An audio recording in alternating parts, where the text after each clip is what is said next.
শ্রেষ্ঠ ধর্ম কোনটা? জি, আমি বলি এই উত্তরটা ভুল।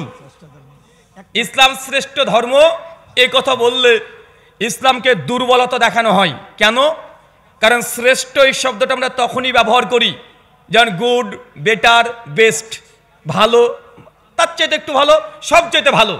যখন বলছি ইসলাম শ্রেষ্ঠ ধর্ম মানে সবচাইতে ভালো ধর্ম, তার মানে পরোক্ষভাবে অন্য কয়েকটা ধর্মকে আপনি স্বীকার করে নিয়েছেন যে সনাতন ধর্ম ভালো, খ্রিস্টান ধর্ম আরো ভালো, কিন্তু ইসলাম একদম শ্রেষ্ঠ ধর্ম, সবচেয়ে ভালো ধর্ম।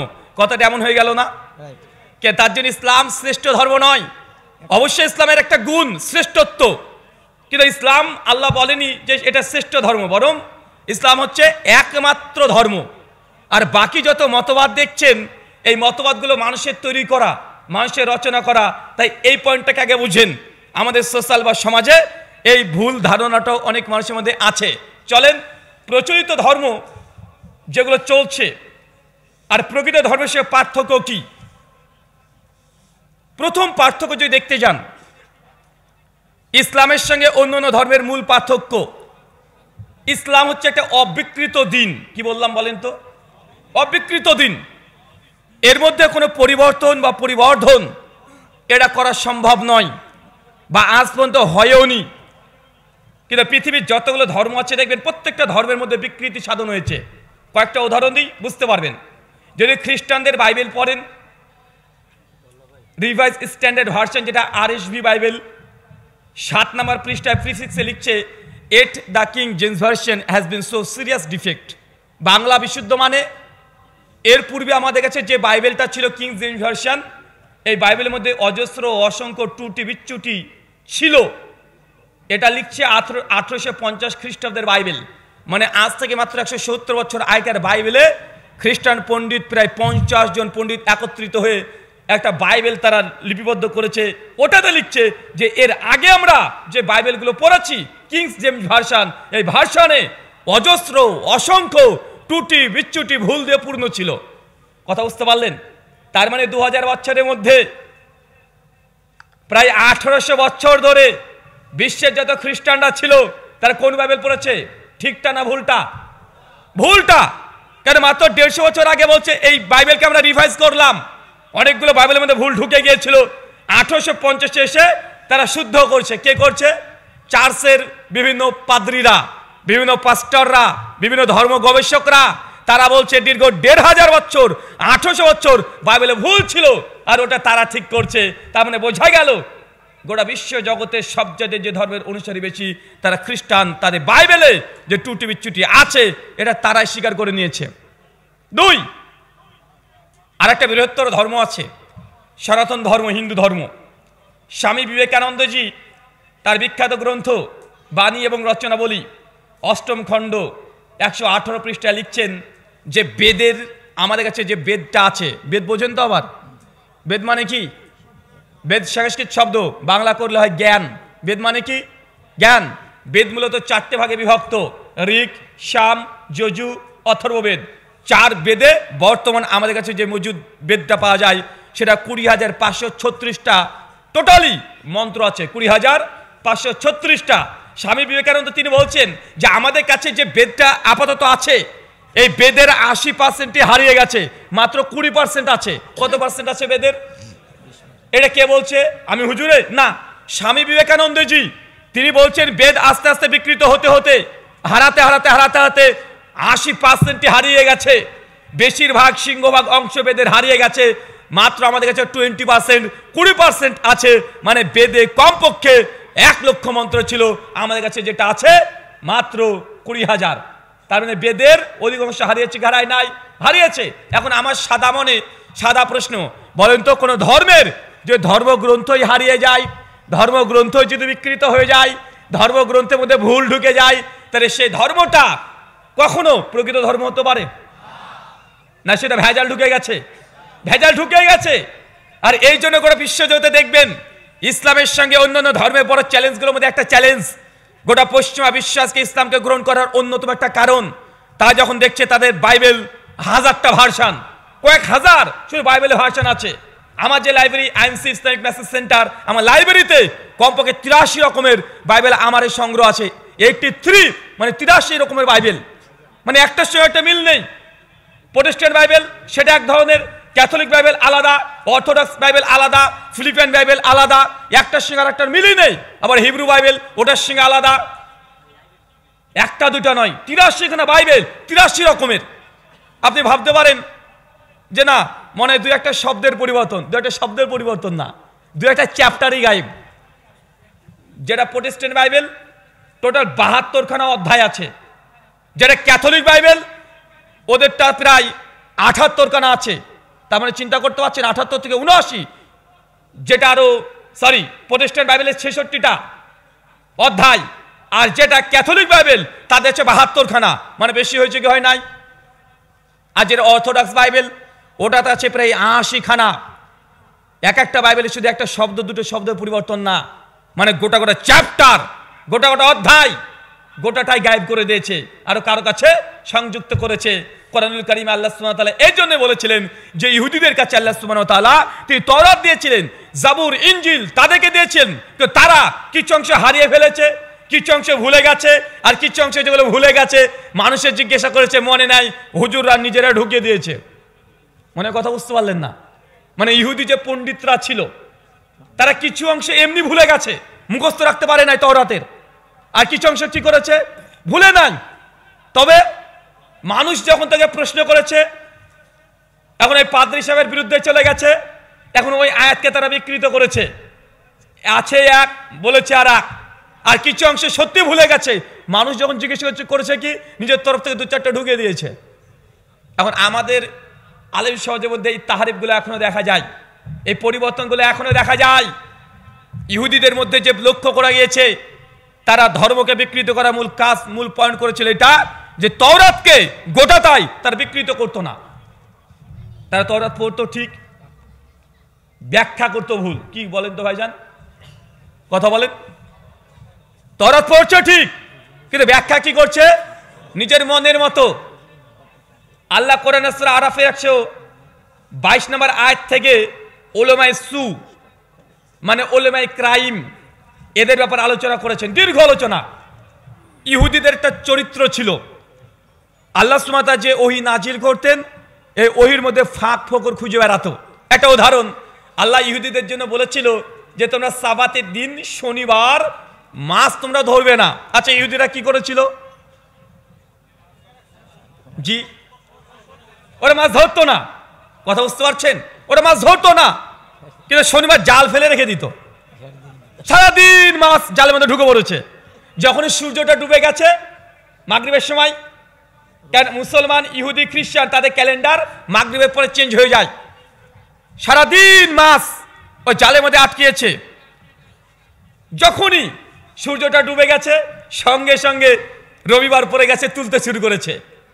এটা হচ্ছে আল্লাহ সুবহানাহু ওয়া তাআলার শরীয়তের সঙ্গে নিকৃষ্ট মানে বিকৃত করা। আল্লাহ সুবহানাহু ওয়া তাআলা যে ওহী নাজিল করেছে তার মধ্যে ফাঁক ফোকর খুঁজে বেড়ানো।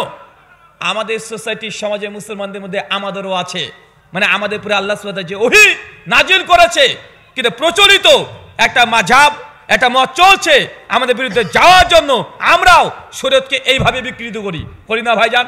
চলেন আপনার কয়েকটা উম্মতের এই বিকৃতি আপনাকে দেখাচ্ছি যে তারাও এই ধরনের বিকৃতি করছে।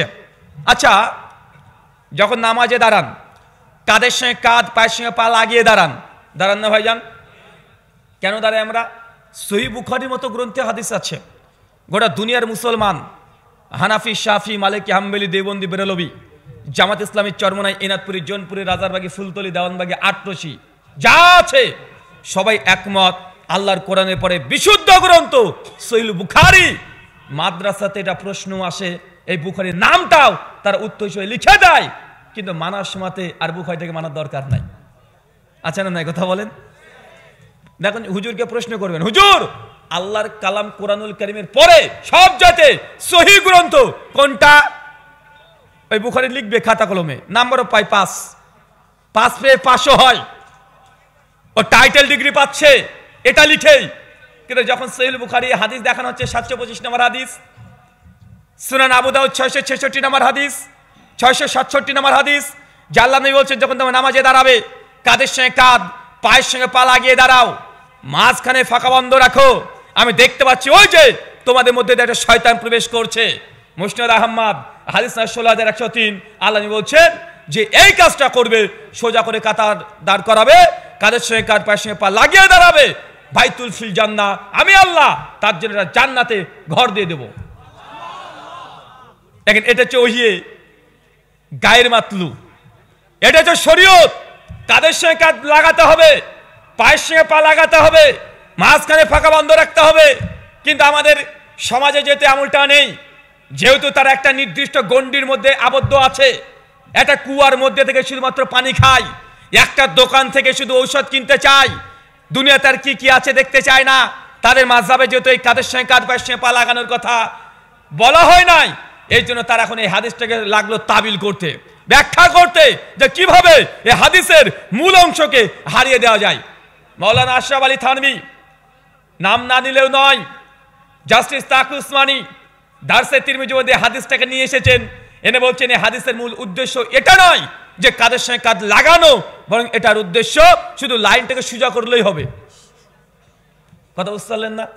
ডাইরেক্ট হাদিস, কাঁধের সঙ্গে কাঁধ, পায়ের সঙ্গে পা লাগাও, দুজনের মধ্যে ফাঁকা বন্ধ রাখো। আর ওরা 4 ইঞ্চি করে ফাঁকা রেখে দিয়েছে। তারা বলছে যে এর উদ্দেশ্য এটা নয় যে কাতারটাকে সোজা করা, এটা উদ্দেশ্য, কাঁধের সঙ্গে কাঁধ, পায়ের সঙ্গে পা লাগানোর উদ্দেশ্য নয়। কেন? এবার যুক্তি দেখাচ্ছে। একজন ইঞ্জিনিয়ার সাহেব যুক্তি ফিট করছে, কি বলছে? একজন 3 ফিট, একজন 6 ফিট, কিভাবে বাপু কাঁধ লাগাবে? কিভাবে কাঁধ লাগাবে? এটা তো সম্ভব নয়। আর একজন হয়তো চিৎকার দিয়ে বলছে, দেখো এই আহলে হাদিস লামা যে এরা আছে, এরা বলে যে কাঁধের সঙ্গে কাঁধ, পায়ের সঙ্গে পা লাগাতে হবে, ফাঁকা বন্ধ রাখতে হবে, ফাঁকা থাকলে নিয়ে শয়তান ঢোকে। তো ওরা দুই দিকে নচেত পায়ের সঙ্গে পা লাগিয়ে বন্ধ করে দিয়েছে, মাঝখানা কি হবে? মাঝখানা বুঝতে পারছেন না ভাইজান? যে মাঝের ফাঁকাটা কি হবে? এটা তো ফাঁকাই আছে। অতএব এই হাদিসের উদ্দেশ্য এটা নয় যে ফাঁকা বন্ধ রাখা, এবং এটা উদ্দেশ্য কাতারকে সিজা করা। তার মানে ইহুদিদের যে চরিত্র ছিল, ইহুদিরা যে নীতি অবলম্বন করেছে, তাদের যে কিয়াস, তারা ওহির ওপরে কিয়াসকে প্রাধান্য দিয়েছে। আজকে বর্তমান যুগেও মুসলিম সমাজেও দেখা যায় নিজের মাযহাব বা নিজের মতের বিরুদ্ধে গেলেই আমরা ওহিকেও বিকৃত করতে আমরা ছাড় দিই না, ওহিকে বিকৃত করে দিই। খুদ বদলতে নেই, কালাম কো বদল দেতি হে। আল্লামা ইকবাল তিনি আজ থেকে কয়েকশো বছর আগে বলেছে যে নিজে পরিবর্তন হব না, কিন্তু আল্লাহ কালামকে আমরা বদলিয়ে দেব। খুদ বদলতি নেই লেকিন কালাম কো বদল দেতি হে, এটা ইহুদিদের সিফাত। কিন্তু বর্তমান বিশ্বে দেখেন মুসলমানরা এটাই করছে। মুসলমানরা এত পরিমাণে কোরআনকে তাবিল করছে, কোরআন মাজিদকে তো ডিরেক্ট এটাকে বাতিল করতে পারে না। ইমাম জালালউদ্দিন সুয়ুতি রাহিমাহুল্লাহ আল মুতাফা 911 হিজরি তার ইনকেতার মধ্যে তিনি আলোচনা করতে গিয়ে বলছেন উলুমুল কোরআন প্রসঙ্গে যে তাহারিফ মূলত করা হয় 3টে কোয়ালিটিতে। কয়টা কোয়ালিটি? 3টা। এক, যে গোটা আয়াতকেই পরিবর্তন করে দেওয়া আছে, এক শব্দের পরিবর্তন, আর একটা আছে শব্দ ঠিকঠাক থাকবে কিন্তু মানাগত পরিবর্তন করে দিবে। এই মানে করতে গিয়ে নিজেদের ব্যাখ্যা প্রবেশ করে দেবে। চলেন একটা উদাহরণ নিই। আপনার বাংলাদেশে দেখবেন বিশেষ করে ব্রাহ্মণবাড়িয়া, কুমিল্লা এই সাইডে কিছু জিলেপির দাম বেশি। হ্যাঁ, জিলেপির দাম বেশি না? জিলেপির দাম বেশি হওয়ারও কারণও আছে। তো এই জিলেপিগুলো দেখবেন মাঝে মাঝে চিৎকার মারে, অনেক চিৎকার মারে বলছে, শোনেন যারা নবীর নূরে বিশ্বাস করে না এরা কাফের, কাফের, এদের বউ অটো তালাক। এই ফটো আছে না?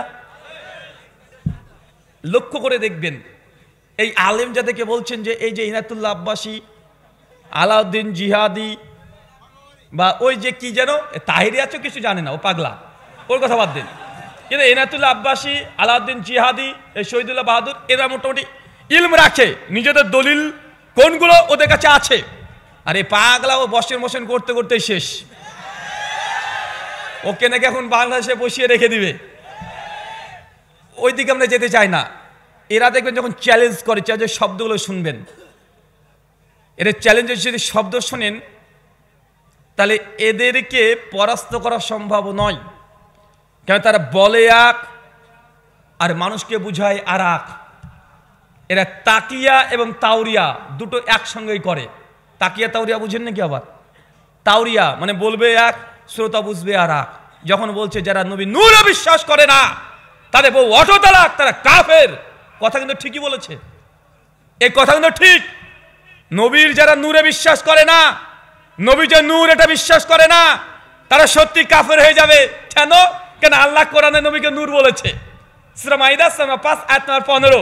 এখন উঠে দেখান, কদ জাকুম মিনাল্লাহি নূর ওয়া কিতাবুন মুবিন। আল্লাহ কোরআন সূরা মাইদা 15 নম্বর আয়াতে বলছেন, শুনে রাখো তোমাদের মধ্যে একটা কিতাবুন মুবিন এসেছে, মানে আল কোরআন, এবং সঙ্গে সঙ্গে একটা নূরও এসেছে। পৃথিবীর সমস্ত মুফাসসিরগণ এই নূরের অনেকগুলো ব্যাখ্যা নিয়েছে, তার মধ্যে একটা সবাই বলেছে নূর ইয়ানি মুহাম্মদ সাল্লাল্লাহু আলাইহি সাল্লাম। এখন বলেন তো, আল্লাহ যদি কোরআনে নবীকে নূর বলে আর আপনি যদি অস্বীকার করেন, আপনি কাফের না কাফের নয়? কোরআনের কেউ যদি একটা হরফকে যদি অস্বীকার করে দেয়, কাফের কি কাফের নয়? তো আপনার যে হুজুর, এই জিলেপি হুজুর যে চ্যালেঞ্জ করেছে, চ্যালেঞ্জ কিন্তু ঠিকই করেছে, যে নবীর নূরে বিশ্বাস করে না সে কাফের। আসলে নবী তো নূর, কে বিশ্বাস যদি না করে সে কাফের হবে না? হবে। কিন্তু সমস্যা তো এই নূর নিয়ে নয় রে ভাই, সমস্যা নূরের তৈরি নিয়ে। কি নিয়ে? নূরের তৈরি নিয়ে। যতগুলো চ্যালেঞ্জ শুনেন ভালো করে, কোন জায়গায় এই চ্যালেঞ্জ করবে না যারা নবীজিকে নূরের তৈরি এই কথাকে অস্বীকার করে তারা কাফের। এই তৈরি শব্দ দিয়ে জিন্দেগিতে বিষ খেয়ে মেরে যাবে, তারপরেও বুদ্ধি যদি থাকে চ্যালেঞ্জ করবে না। কেন? এই তৈরি শব্দটা এটা হুজুরের তৈরি। কোরআনে শুধু নূরই আছে, কোরআনে নবীকে নূর বলা হয়েছে। চাচা ভাবছে তাহলে কি নূর, তাহলে আমরা নূরের তৈরি মানবো? চাচা নূর মানে নূরের তৈরি না। এখানে ডান্ডিটা মেরেছে, মানে ডান্ডা এখানে চাপিয়েছে মানুষকে। ইহুদিরা এইভাবে তাবিল করতো, তারা পড়তো এক, মানুষকে বুঝাতো আর এক। এরা চ্যালেঞ্জ করছে এক। যখন বলছে নবীজি নূর অস্বীকার করে তারা কাফের। মানুষ কিন্তু নূর বলতে নূরের তৈরি বুঝে। কি বুঝে কথা বলেন? নূরের তৈরি বুঝে না। এটা হচ্ছে ডান্ডি মারা বলে, এটা হচ্ছে ইহুদির মতো তাবিল করা বলে। চলেন কোরআনুল কারীমে আল্লাহ সুবহানাহু ওয়া তাআলা সূরা ইউনূসের 15 নম্বর আয়াতে আল্লাহ চাঁদকে নূর বলেছে। সূরা ফুরকানে 61 নম্বর আয়াতে আল্লাহ চাঁদকে নূর বলেছে। চাচা এখন বলেন তো নূর মানে কি নূরের তৈরি? চাঁদ কি নূরের তৈরি?